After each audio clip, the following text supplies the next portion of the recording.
grocery shop under the arched arcade is still there, its fresh fruits and vegetables in wooden crates arranged tidily out front with hand-chalked price tickets.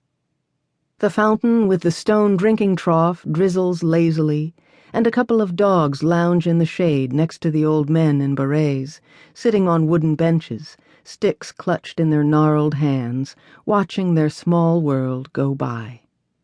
The doors to the little peeling pink stucco church are open, and a woman in a yellow summer dress climbs the worn steps, carrying an armload of bright flowers. The village even smells the same, of coffee and roasting chicken, of crushed thyme and ripe melons and horses. A long mellow stone wall bordering the chateau grounds runs along the lane next to the square, from which small houses wind up the cobbled streets into the hot, rocky hillsides. And stuck on top of the loftiest hill of all is Saint-Sylvestre, a village perché, a mini-fortress of old, its walls dug deep into the rock. Now it's a haven for artists and the cultural tourists who come to its annual summer music festival in the former monastery, set among fields of lavender, and whose great bronze bell still tolls the passing of time. Poplar trees line the lane that runs alongside the chateau's grounds, their branches forming a tunnel of green overhead, through which sunlight filters like scattered gold coins. The big pillars, topped with carved stone griffins marking the chateau's entrance, are still there, their features worn from centuries of gusty Mistral winds, and beyond them, through the big iron gates, is the long cypress-lined driveway that leads, straight as a die, to the Château des Roses Sauvages. Tree-studded lawns sweep away to the left, with a glimpse of the lake glittering silver in the sunlight.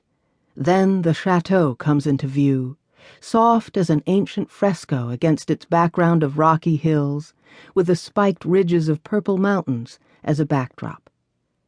The house glows ochre yellow in the evening sunlight, its tiled roof dipping and curving.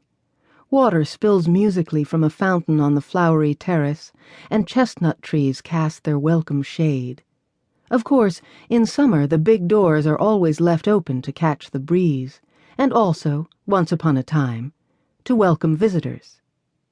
Now, Clare Marks stands alone in the chateau's sunlit hall. A bird trills outside, then all is silent. Leaning on her cane, she stares out on the magical vista, at the allée of century-old chestnut trees that leads to the lake and the fantastical Japanese bridge built by her great-grandfather, connecting to a small island. On hot summer nights, when she was a girl, she would wander across that bridge to sleep naked in the little gazebo, safe from prying eyes, with a soft breeze to tantalize her restless young body.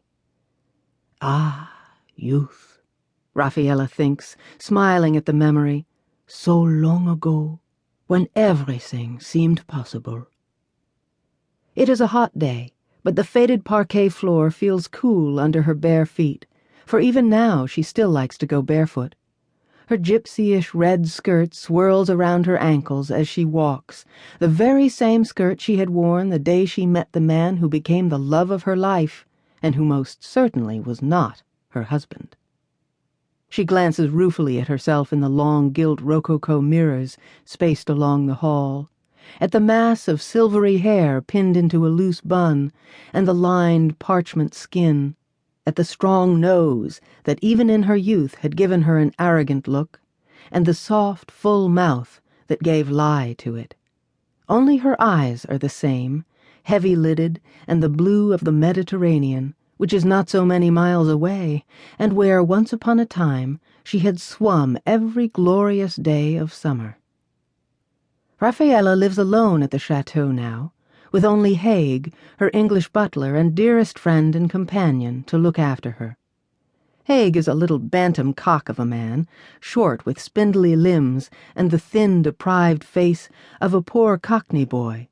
He's been the Marten family butler for over 50 years, and is almost as old as Raffaella. There's nothing Haig doesn't know about Raffaella.